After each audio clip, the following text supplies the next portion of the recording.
नमस्कार प्यारे साथियों, कैसे हैं आप सभी। आशा करता हूँ आप सभी बहुत अच्छे होंगे, स्वस्थ होंगे और मन लगा करके आप अपने बिहार बोर्ड की परीक्षा की तैयारी काफ़ी अच्छी तरीके से कर रहे होंगे।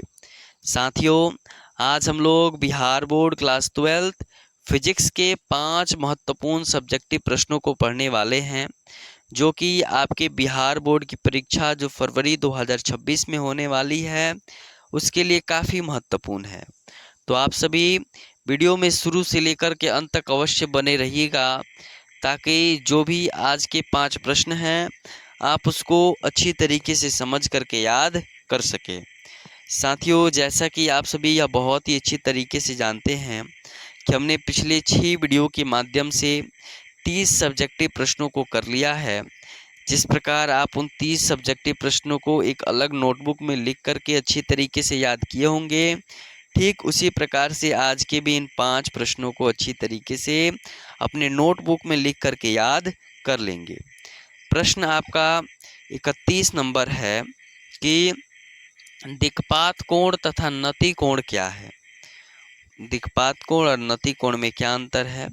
तो उत्तर लिखेंगे, पृथ्वी के सतह पर किसी बिंदु पर चुंबकीय याम्योत्तर तथा भौगोलिक याम्योत्तर के बीच के कोण को दिक्पात कोण कहते हैं और पृथ्वी के चुंबकीय क्षेत्र तथा पृथ्वी के क्षैतिज के बीच के कोण को हम लोग नति कोण कहते हैं। जो भी हमारा पृथ्वी होता है उस पृथ्वी के सतह पर किसी बिंदु पर चुंबकीय याम्योत्तर तथा भौगोलिक याम्योत्तर के बीच के कोण को हम लोग दिक्पात कोण कहते हैं और पृथ्वी के चुंबकीय क्षेत्र तथा पृथ्वी के क्षैतिज कोण के बीच के कोण को हम लोग नति कोण कहते हैं। ठीक है, आप इसे अवश्य याद रखेंगे। 32 नंबर भी प्रश्न काफ़ी महत्वपूर्ण है। प्रश्न है कि नेत्र की समंजन क्षमता से आप क्या समझते हैं। उत्तर लिखेंगे, नेत्र की वह क्षमता जिससे वह किसी दूर या नज़दीक स्थित वस्तु का स्पष्ट प्रतिबिंब रेटिना पर बनाता है, तो उसे नेत्र की समंजन क्षमता कहते हैं। साथियों, प्रश्न क्या है कि नेत्र की समंजन क्षमता से आप क्या समझते हैं, यानी कि आँखों की क्षमता से आप क्या समझते हैं।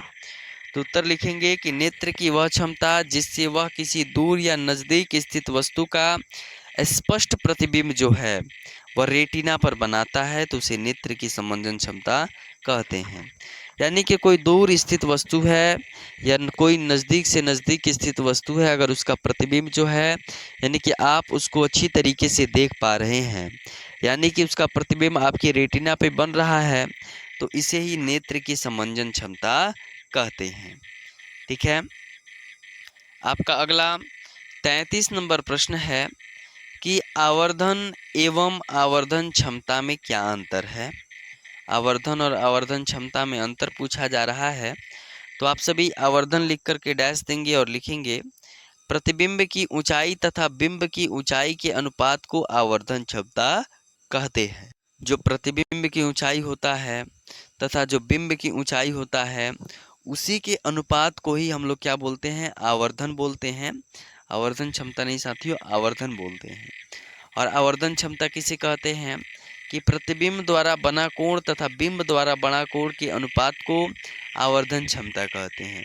जब कोण की बात आए तो आवर्धन क्षमता, और जब ऊंचाई तथा बिंब की ऊंचाई की बात आए तो हम उसे क्या बोलते हैं, आवर्धन बोलते हैं।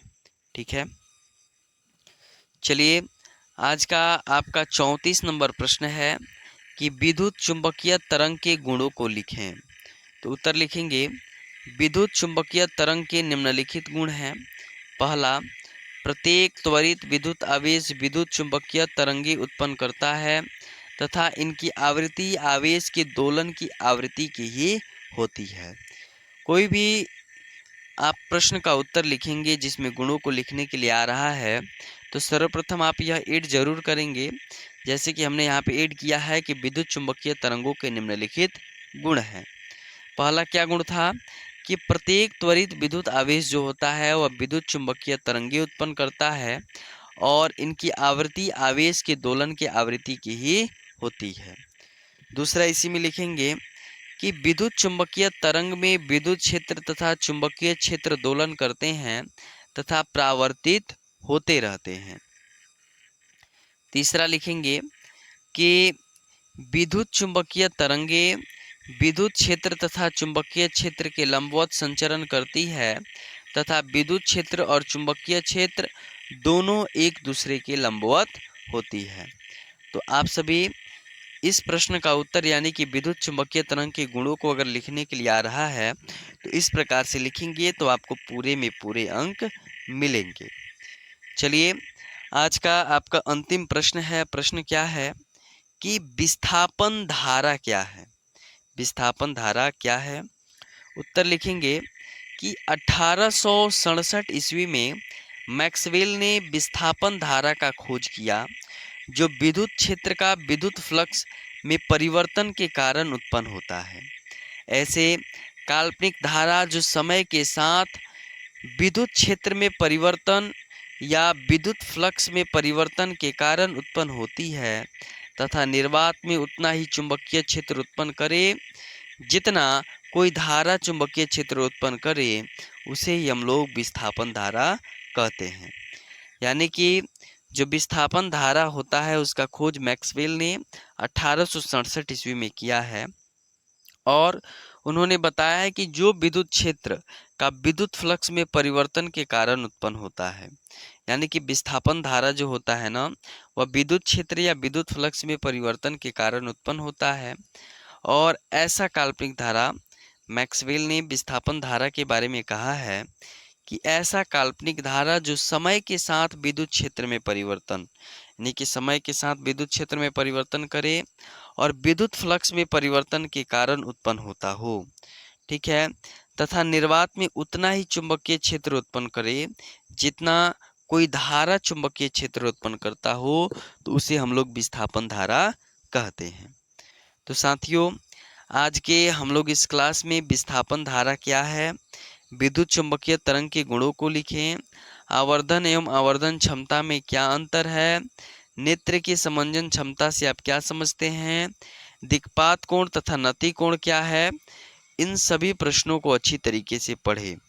आप इन सभी प्रश्नों को आप अपने नोटबुक में नोट करके अच्छी तरीके से याद कर लेंगे ताकि एग्ज़ाम जब आपका बहुत ही नज़दीक हो तो आपको रिवीजन करने में किसी भी प्रकार की समस्या का सामना ना करना पड़े।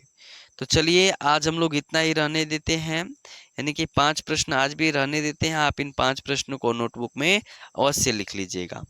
बहुत बहुत धन्यवाद। मिलते हैं हम लोग अगली वीडियो में और अगले वीडियो में हम फिर नए 5 प्रश्नों को पढ़ेंगे। तब तक के लिए आप इन सभी प्रश्नों को अच्छी तरीके से याद कर लीजिए। बहुत बहुत धन्यवाद।